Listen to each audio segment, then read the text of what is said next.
때로는 우리 인생이 생각처럼 잘 안 돌아갈 때가 있습니다. 영상이 생각한 속도로 안 돌아갈 때도 있습니다. 놀라셨죠? 네, 예수님이 나귀 타고 가는 영상이고 그 나귀 타고 가는 예수님의 모습이 어떤 의미가 있는지 이야기하는 영상입니다. 저는 바라기는 종료주일 우리 교회가 예수님의 나귀가 되기를 주님의 이름으로 축원합니다. 예수님을 등에 업고 걸어가는 겁니다. 순종하며 가고 말씀하실 때 말씀하시는 곳으로 걸어가는 겁니다. 그럴 때 우리는 예루살렘 입성하던 예수님처럼 할 수 있습니다. 오늘 우리가 함께 볼 말씀은 여기 염려하지 말라 믿음이 작은 자들아입니다. 같이 따라합시다. 염려하지 말라 믿음이 작은 자들아. 그렇게 될 줄 믿습니다. 우리는 염려 없이 그러면 살 수 있습니까? 혹시 한 주간 동안 해보셨습니까? 어렵습니다. 염려는 내 뜻과 달리 영혼의 빈틈으로 찾아옵니다. 그래서 그 작은 빈틈으로 아무리 막고 막아도 연기가 들어와서 온 방을 채우는 화재 현장처럼 의심의 안개와 염려의 안개는 미세먼지처럼 나도 모르게 그냥 가득 채워가고 눈을 가리고, 이게 미세먼지가 있는지 없는지 그냥 일상생활할 땐 잘 모릅니다. 어떻게 합니까? 뉴스 보고 아는 거 말고. 여러분 어떻게 아십니까? 멀리 보면 압니다. 운전하고 가다가 저 멀리 롯데타워가 뿌옇게 보이면 오늘 미세먼지가 많구나, 이 정도 우리는 알 수 있습니다. 사실 인생에서 그래서 염려라는 이 주제는 아주 어려운 주제입니다. 근데 성경에서 특별히 예수님이 염려하지 말라라고 하는 이 염려라는 단어를 알면 조금 그 해답을 찾을 수 있습니다. 염려하다라는 말은 마음이 나누어지다라는 말입니다.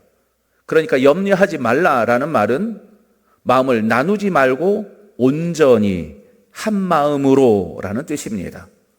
염려하지 말라, 온전히 한 마음으로, 이겁니다. 염려하지 말라, 그리고 나서 몸을 위하여, 목숨을 위하여 무엇을 먹을지 무엇을 마실지 그리고 무엇을 입을지 염려하지 말라라는 말은 사소한 것으로 마음을 나누지 말고 오직 하나님만 생각하라. 네가 걱정함으로 성도의 생명이 1초라도 더 늘 수 있냐? 지난 한 주간 동안 이 염려하지 말라라는 이 단어를 가지고 묵상하면서, 특별히 사랑하는 성도들, 요즘 편찮은 성도들이 참 많이 있는데 얼마나 마음이 아픈지 모릅니다. 근데 이 본문을 다시 한번 묵상하면서 내가 염려함으로 할 수 있는 것이 아무것도 없기에 다시 한번 내가 할 수 있는 것은 기도밖에 없습니다. 하나님, 할 수 있으면 1분만 더, 하나님 일주일만 더. 어떻게 보면은 오직 하나님만 생각하라, 오직 하나님만 사랑하라, 이 말은 여러분 어떻게 들립니까? 저는 이 말이 마치 질투하는 연인 같았습니다. 그래서 그런지 성경에서도 하나님을 질투하는 하나님이라고 말할 때가 있습니다. 질투하는 하나님. 저는 질투를 잘 안 하는데요. 질투가 뭐지요? 언제 질투하지요? 사람이 합니다. 사람이. 사랑하는 사람을 향하여서 불안하고 연약하며 온전히 신뢰하지 못할 때 질투가 되기도 하고 원망이 되기도 합니다. 이게 우리의 감정입니다.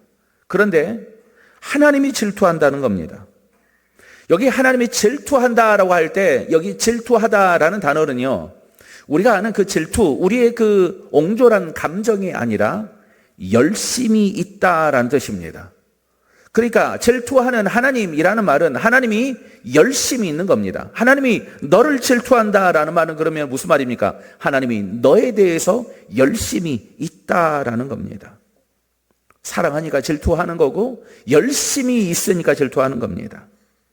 그래서 그런지 성경은 질투하는 하나님이라고 말할 때 항상 더불어 나오는 내용이 대부분 우상 숭배하지 마라라는 내용과 함께 나옵니다. 다른 것들 사랑하지 마라.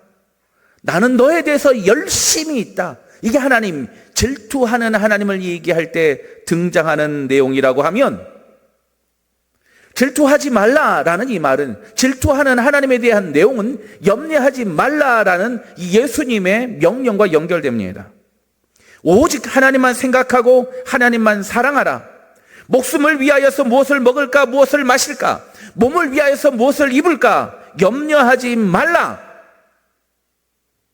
진짜 중요한 것이 무엇인 줄 알아.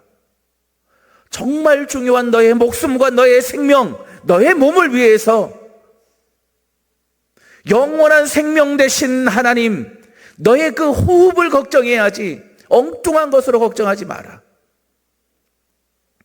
사실 염려하지 말라, 특별히 오늘 본문은요, 우리가 28절부터 읽는 이 본문은 무엇을 입을지에 관한 염려에 대한 본문입니다. 그런데 오늘 날씨가 어떻습니까?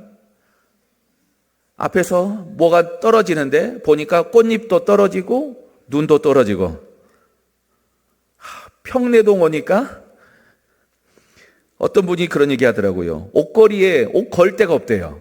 옷이 많아서가 아니에요. 봄옷도 빼놓고 겨울옷도 빼놓고. 그런데 오늘 이 본문, 몸을 위하여서 무엇을 입을지 염려하지 말라라는 이 말씀은, 그래서 우리 일상에서 끊임없이 하나님을 생각하고 우리가 옷 입을 때마다 우리 하나님을 기억하라라고 말하고 있는 겁니다. 저의 요즘 염려가 있습니다. 저의 요즘 염려는 아버지랑 통화할 때 한숨이 절로 나옵니다. 어머니가 꼬리뼈 골절로 병원에서 한 달 있다가 퇴원하셨고, 여의치 않아서 다시 입원했다가 또 퇴원하셨습니다. 근데 아버지 목소리가 좀 이상해요. 괜찮다. 그 평상시랑 달라요. 어디서요? 평상시에는 다른 분들이랑 같이 왁작지껄 하는 소리가 많이 나는데 조용한 겁니다. 산소 왔다. 자꾸 할머니 산소에 가세요. 자꾸 우울한 목소리로. 뭐 대화도 얼마 못하는 겁니다. 그래서 웬일인가 알아봤더니, 어머니를 통해서 알아봤어요. 그랬더니 주변에 있는 분들이 자꾸 이제 어머니가 영영 걷기 힘들어질 거고 앞으로 이러다가 요양원에 갈 건데, 그러니까 마음의 준비를 빨리 하라고 이야기를 한다는 겁니다.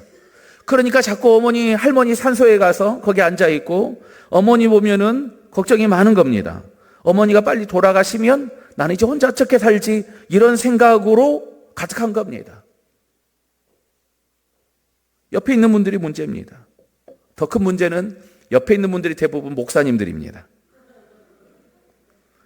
목사님들 만나지 마! 그랬어요. 은퇴한 목사님들이 세상 걱정과 세상 경험이 많으니까 앞으로 어떻게 될 것을 금방 보고 위로하고 조언한다고 하지만 그게 위로와 조언이 되지 않고 오히려 염려를 더 크게 붙들게 되고 염려를 바라보게 했던 겁니다. 저는 오늘 여기 우리를 위해서 하나님이 주시는 이 위로의 메시지를 그래서 기억했으면 좋겠습니다. 몸을 위하여서 무엇을 입을까 염려하지 말라. 부질없는 염려. 사람의 생명, 사람의 몸은 하나님이 주관하십니다. 우리의 염려와 걱정으로 더 길게 할 수 없습니다. 우리가 정말 염려해야 될 때, 혹은 정말 꼭 필요한 하나님의 은혜 그 순간이 될 때 우리는 하나님께 기도해야 됩니다. 생명의 주관자 되신 하나님께, 오늘 또 우리를 감찰하시는 주님께, 그리고 우리는 하나님 주신 이 날들을 감사하며 살고 기쁘게 주신 것들 누리며 하나님을 만나는 겁니다. 무엇을 입을지 하나님 변화무쌍한 날씨 속에 살게 하셔서 감사합니다. 딸을 위해서 무엇을 입힐까, 아내를 위해서 무엇을 선물할까, 살이 쪄서 옷이 안 맞는데 다이어트를 어떻게 할까? 이 부수적인 거 말고 중요한 거 놓치지 말고 진짜 중요한 것을 바라보라. 결국 염려하지 말라라는 이 예수님의 말씀은 우리 힘으로 못하는 것들, 그거 하나님이 하시는 것들이다. 하나님만 바라보라. 하나님만 생각하라. 목숨을 위해서 먹고 마시는데 정작 그 목숨은 누가 책임지십니까? 아무리 내가 좋은 곳으로 먹고 마셔도 하나님이 우리를 부르시면 우리의 생명은 한순간이지 않습니까? 하나님께 집중하지 못하는 것들, 엉뚱한 것으로 염려하지 마라. 두려워하지 마라. 생각해 보면 우리의 염려가 먹는 것, 마시는 것, 입는 것, 진짜 중요한 것에 집중하지 못하잖아요. 그럼 우리는 이 사소한 것들에 집중하고 염려하고 두려워하게 됩니다. 하나님보다 먹는 것을 더 많이 생각하고 하나님보다 나의 건강과 나의 생명이 어떻게든 내 이 고통이 끝나기를 염려하다 보면은 나중에는 이것이 두려움이 되어서 우리를 거기에서 완전히 잠식시켜 버리는 겁니다. 우리가 목숨을 위해서 뭘 할 수 있습니까? 생명의 주인 되신 하나님 앞에, 그래서 주님 앞에 나오라는 겁니다. 우리의 몸의 건강을 위해서 우리가 뭘 할 수 있습니까? 아무리 열심히 운동해도 나중에 보면은요, 운동 때문에 아파요. 염려하지 말라. 하나님만 사랑하라. 오늘 여기 예수님의 말씀이 28절에 있습니다. 같이 읽습니다. 시작. 또 내가 어찌 의복을 위하여 염려하느냐? 들의 백합화가 어떻게 자라는가 생각하여 보라. 수고도 아니하고 길쌈도 아니하느니라. 29절. 그러나 내가 너희에게 말하노니 솔로몬의 모든 영광으로도 입은 것이 이 꽃 하나만 같지 못하였느니라. 아멘. 들의 백합화, 솔로몬. 여러분, 들의 백합화 하면 이렇게 생각하시죠. 들의 백합화 아름답습니다. 네. 그런데 이스라엘에서는 들의 저 백합화가 없습니다. 대신 이스라엘에서 볼 수 있는 꽃은 이 꽃입니다. 광야를 온통 덮고 그리고 봄에 온 이스라엘이 이렇게 물듭니다. 다음 그림 보여주시겠어요? 이 꽃입니다. 가까이서 보니까 뭐 별거 아니죠. 아네모네입니다. 우리가 아는 양귀비 같은 종류입니다. 멀리서 보면은 그야말로 아름답게 수놓은 멋진 그림인데요. 가까이서 보면은 그냥 이렇습니다. 가을 그리고 겨울 안개가 자욱하게 끼고 그리고 비가 내리면 광야에서 이렇게 싹이 돋아나고 꽃이 핍니다. 도대체 저기에 뭐가 자랄 수 있을까 싶은데 거기가 아름다운 꽃으로 덮이는 겁니다. 그런데 솔로몬의 옷과 이 들의 꽃을 비교하는 겁니다. 비교가 되겠습니까? 가장 화려하고 부자였던 왕 솔로몬이 입은 옷이 변변치 않을 것 같습니다. 왜냐하면 고대 이스라엘에서 옷이라고 하면은 별게 없기 때문입니다. 옷을 한번 보시겠습니까? 이건 이집트 벽화입니다. 이스라엘 바로 옆에 있는 나라. 아니, 너무 빨리 넘기지 말고 이렇게 입고 살았습니다. 이건 아마 3000년 전쯤 그림인 것 같습니다. 무슨 색이죠? 흰색입니다. 네. 그냥 단색이라고 보면 됩니다. 이게 그저 옷입니다. 거기는 더우니까 더 짧은 겁니다. 더구나 거기는 광야의 바람도 없습니다. 좀 낫습니다. 그 다음 그림 보여주시겠습니까? 이스라엘에서 2000년 전에 옷이라고 보면 옷은 두 가지 종류입니다. 하나는 속옷이고 하나는 겉옷입니다. 속옷은 우리가 알고 있는 그런 속옷이 아닙니다. 저기 제일 왼쪽에 입고 있는 저 옷 보이시죠? 저 옷이 속옷입니다. 저게 끝입니다. 그나마 저 사람은 아주 지위가 높고 신분이 높은 사람인 겁니다.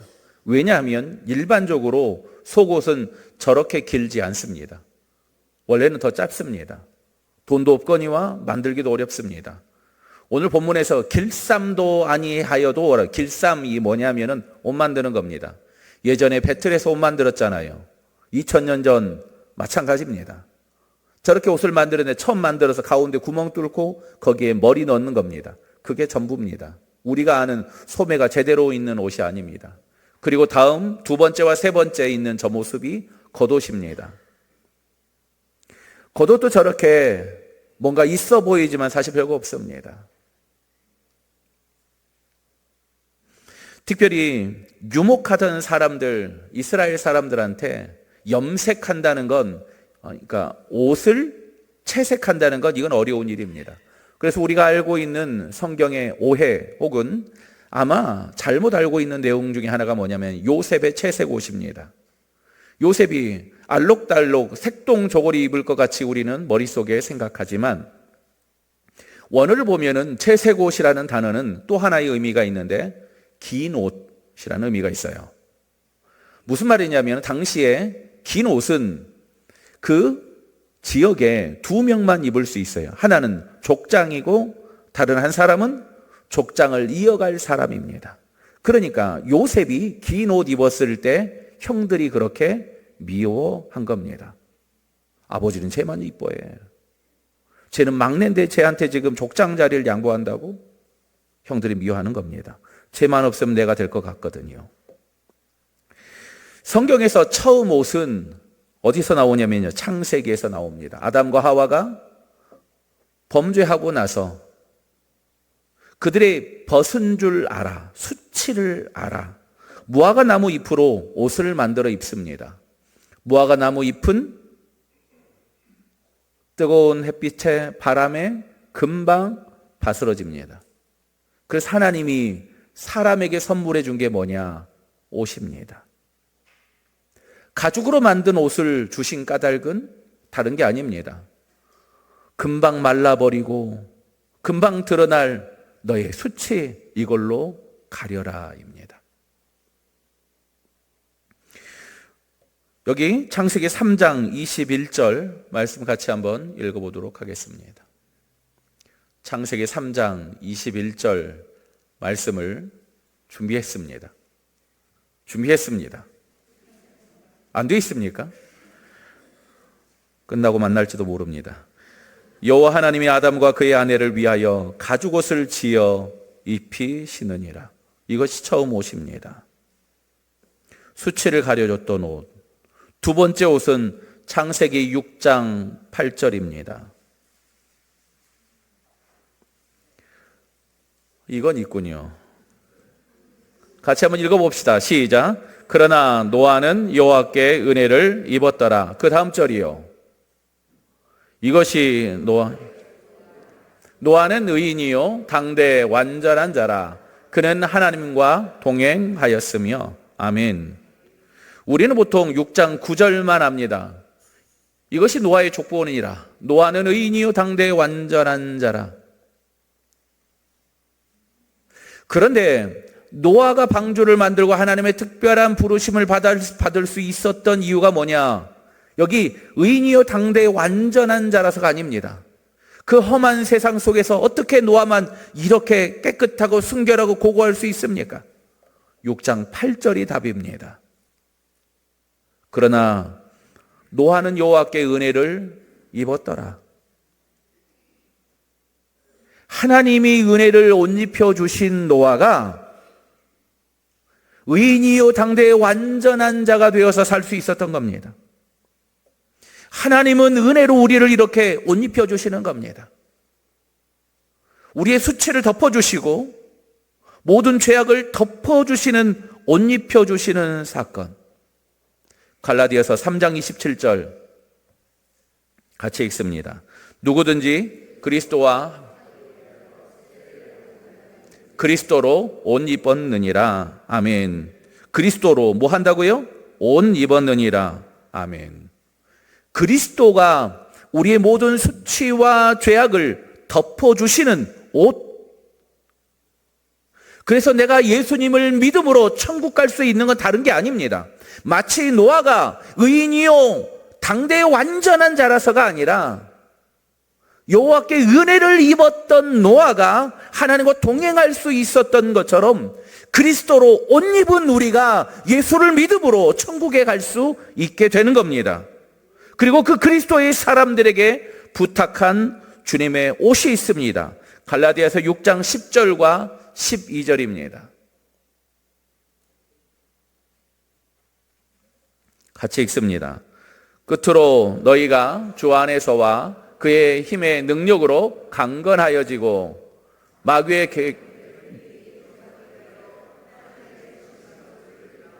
아멘.